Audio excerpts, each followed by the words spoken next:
And a team from the NSG's bomb data center, which collects, collates and evaluates all terrorist-related bombing in India and abroad, will be analysing fragments of the improvised explosive device that was detonated outside the Israeli embassy in central Delhi on Friday evening. Several possible leads, including a letter to Ron Malka, the Israeli ambassador, have been identified.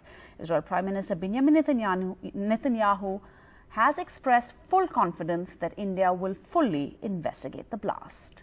A day after the blast outside the Israel embassy, National Security Guard teams at the spot examining the characteristics of the explosives used in the blast. An initial probe suggests that the attackers had done a proper recce of the spot and buried the bomb deep inside the soil. Now 3D mapping is being done on the spot, and the Delhi Police's special cell is recreating the events.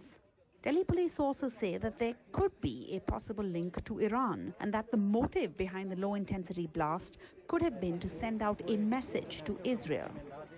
Police sources say a letter and a half-burnt pink cloth have been recovered from the blast site. The letter was addressed to the Israeli ambassador with the word trailer written on it. The letter mentions the killing of top Iranian military officer Qasem Soleimani and Iranian nuclear scientist Mohsen Fakhrizadeh. The Delhi police and other probe agencies are now tracing fingerprints on the letter and carrying out checks at several places where Iranian suspects may be hiding. The Delhi police has also asked the Foreigners Regional Registration Office, or FRRO, to provide details of the Iranian visitors to the national capital in the past few weeks. Officials of Israeli agencies have also left for Delhi to assist the Delhi police and other agencies in the investigations. CCTV footage is a challenge at this point. The blast took place close to the Jindal house, but no CCTV cameras have been installed there, and the walls of the premises are very high.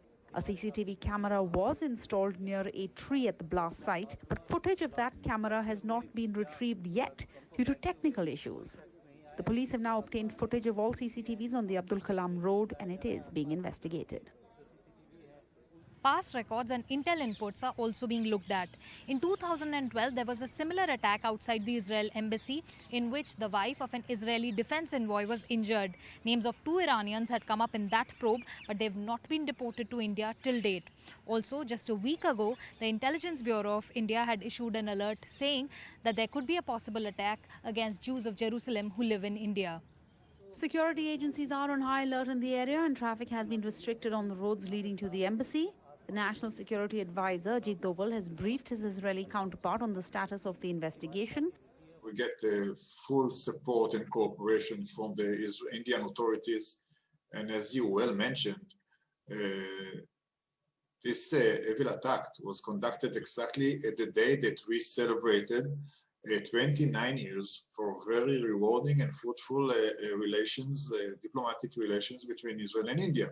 The Minister of External Affairs, Dr. Jai Shankar, called our Minister of Foreign Affairs, and also the Foreign Secretary and the NSA called their counterparts in Israel, offered their support, the assurances that are going to take all the measures that are needed, first to protect all the Israeli representatives in India, and of course to fulfill this investigation until we understand who is behind that and bring it to justice. This is the second attack outside the Israel embassy in the last 9 years, in the most well-guarded zone of the national capital.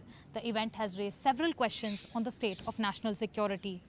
In New Delhi with Mukesh Singh Sengar and camera person Manu Nair, this is Sukirti Dwivedi for NDTV. And I spoke with the ambassador, Ron Malka, Israel's ambassador to India, a short while ago. I started by asking him, Ambassador Malka, thank you for your time. It is now 24 hours since the blast outside the Israeli embassy in Delhi. What can you share with us about the latest in this investigation?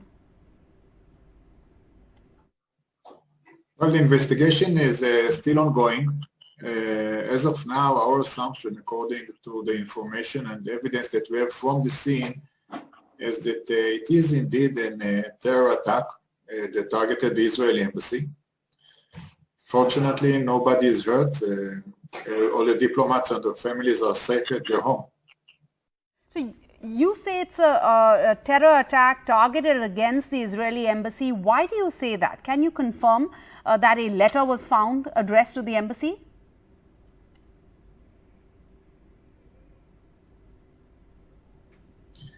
Well, I don't think it's right to get to the specific details of the investigation, which is still ongoing.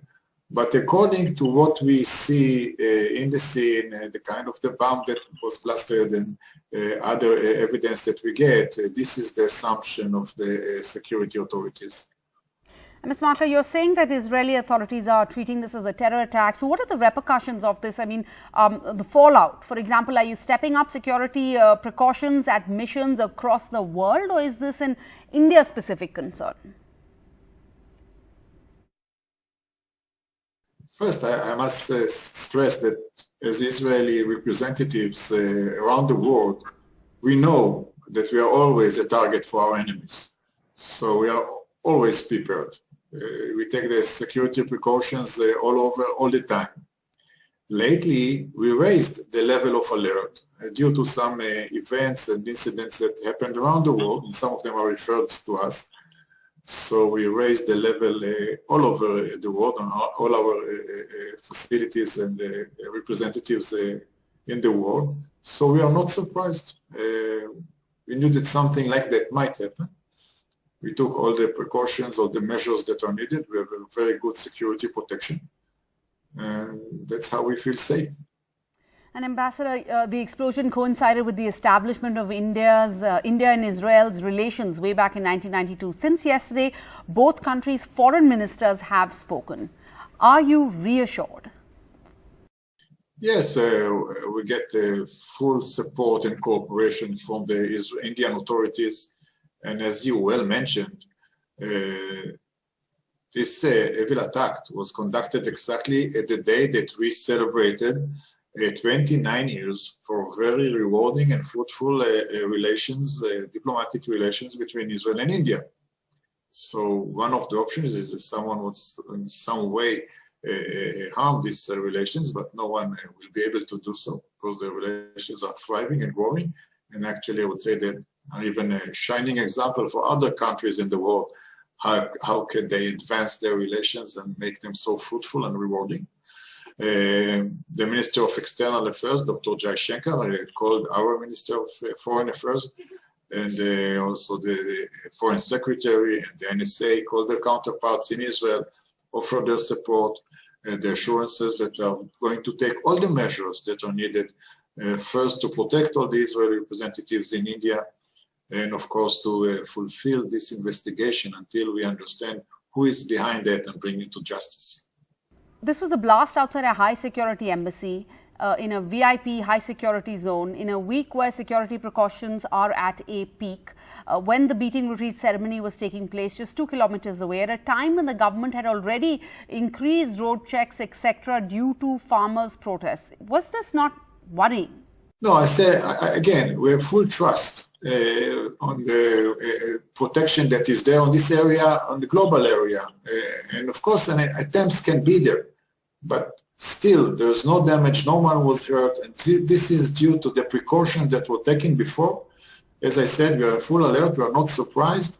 I don't think the Indian authorities are surprised. Things like that might happen, but we should not let there be any injuries or casualties or damage. And this, what happened this event as well. Ambassador Malka, thank you for your time. Thank you for joining us tonight.